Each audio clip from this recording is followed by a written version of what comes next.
Vous êtes à Bazeilles pour nous faire visiter et comprendre aussi le travail de l'entreprise Faber. Oui, Valérie, une entreprise qui est spécialisée dans les convoyeurs en aluminium et la fabrication de pièces plastiques. Elle fête cette année ses 60 ans et réalise chaque année un chiffre d'affaires de 60 millions d'euros, de 10 millions d'euros, avec ses 70 salariés. Faber a au total 3000 clients français et étrangers et travaille pour différents secteurs d'activité comme l'alimentaire, la santé, la beauté ou encore les produits domestiques. Restez avec nous, Valérie, car vous allez assister tout à l'heure à la fabrication de convoyeurs en aluminium et de pièces plastiques. Vous allez le voir, ça demande beaucoup de rigueur et de... Faber. Oui, Valérie, toujours dans l'atelier de l'entreprise Faber, cette fois-ci en présence de Frédéric Nivelet, le responsable du service convoyeur. Bonjour. Bonjour Valérie et bienvenue chez Faber. Merci de nous accueillir. Ça dépend des commandes, bien sûr, mais ici, il vous arrive de plier des barres en aluminium pour fabriquer des convoyeurs. Effectivement, lorsque l'on a des convoyeurs courbes à réaliser, on va prendre un flanc de convoyeur et on va pouvoir cintrer pour réaliser la commande en question. C'est assez impressionnant. Comment fonctionne cette machine? Alors en fait, cette machine est reliée à un PC. On va appeler à un programme que l'on aura réalisé auparavant et on va pouvoir faire le cintrage du flanc aluminium. D'accord. Vous, votre matière première principale ici, c'est l'aluminium. Effectivement, donc on a beaucoup de profilés en stock chez nous. On a une soixantaine de références différentes avec des filières qui nous appartiennent. On voit d'ailleurs le stock, une partie du stock derrière nous. Et donc ça représente environ 30 tonnes de matière en stock. 30 tonnes, d'accord. Une fois que l'aluminium est plié, ensuite c'est l'assemblage. Bonjour. Effectivement, donc là en fait Pascal va assembler le flanc intérieur de la courbe qui aurait été cintré avec le flanc extérieur à l'aide d'entretoises qui ont été préparées pour cette largeur de convoyeur. La prochaine étape, c'est l'installation du tapis.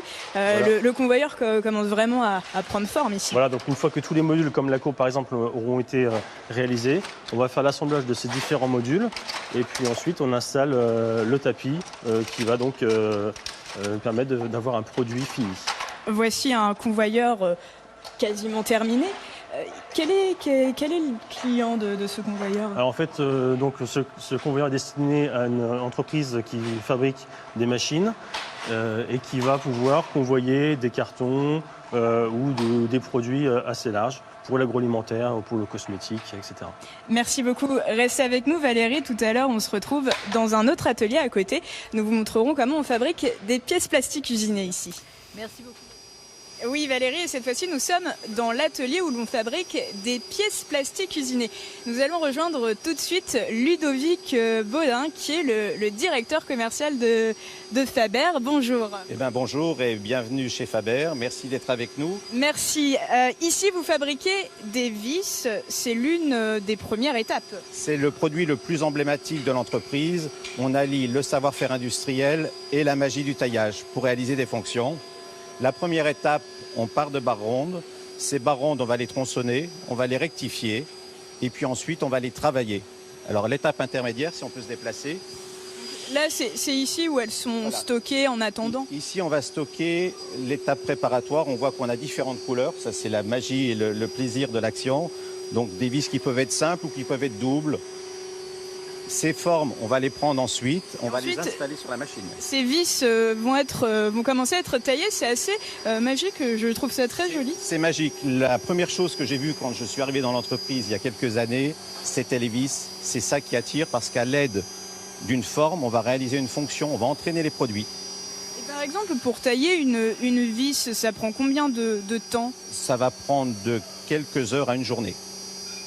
Parce qu'on essaye d'obtenir des états de surface qui sont très propres, de manière à prendre soin des produits que nos clients achètent.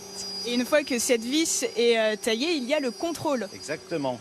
On ne peut envoyer une vis que dans la mesure où elle a été testée et où elle fonctionne. Et donc vous allez voir là un petit peu le banc de test et savoir comment ça fonctionne. Tu peux mettre en route?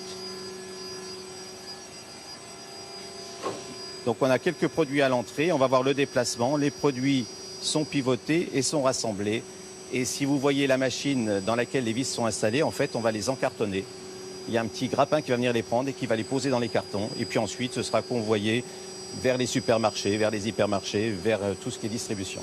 Merci beaucoup pour vos explications. Nous, Valérie, on se retrouve lundi.